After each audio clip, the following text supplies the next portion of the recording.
بنیادی طور پہ ہم نے یہ پورا جو ماشاءاللہ آپ نے جیسا پیش کیا ہے کہ 9 سے 10 سال کا آپ صلی اللہ علیہ وسلم کی زندگی کے اندر 313 سے 1 لاکھ تک کا سفر رہا، اور اس کے بعد پھر آپ نے ایسی کور لیڈرشپ تیار کر دی اور ان کو ویژنری لیڈر بنا دیا کہ جو اس ویژن کو سمجھتے تھے اور اس کو آگے لے کے چلے، اور انہوں نے اس لحاظ سے اس کے اندر کامیابیاں سمیٹیں۔ بنیادی طور پہ اگر ہم دیکھیں کہ جو اسلامی تحریک کے کامیابی کی جو آپ نے وجوہات ذکر میں، اس میں کور لیڈرشپ ہے، ویژن کا ہونا ہے، اور مزید آپ کیا سمجھتے ہیں کہ مزید یہ چیزیں، یہ اصول و مبادی ہیں جس کے مطابق اسلامی تحریک جو چلی تھی وہ اپنی کامیابی کے سفر پہ تھی؟ دیکھیے پھر اب آپ دیکھتے ہیں قاتلوہم، یعنی ان سے جنگ کرو حتی لا تکون فتنہ، صحیح، جب تک کہ فتنے کا خاتمہ نہیں ہوتا،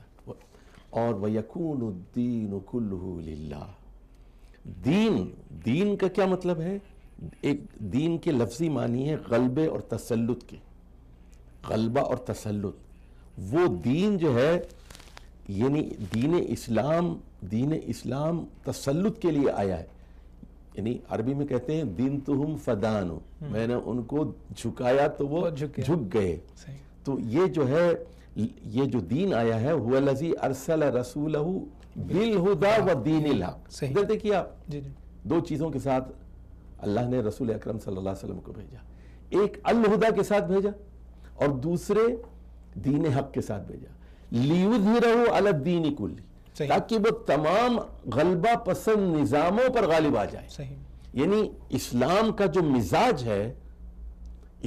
دیکھیے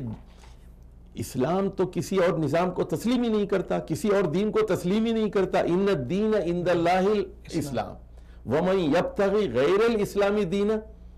فلن یقبل منہ، بالکل واضح طور پر۔ تو یہ دین دنیا میں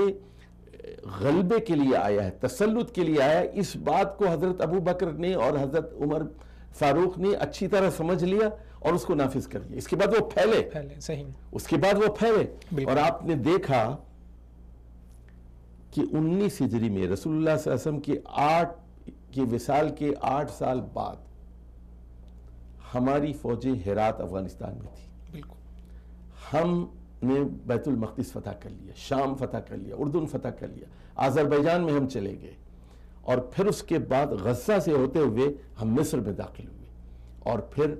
لیبیا، الجزائر، تونس، پھر حضرت عثمان کے زمانے میں ہم مراکش تک پہنچ گئے۔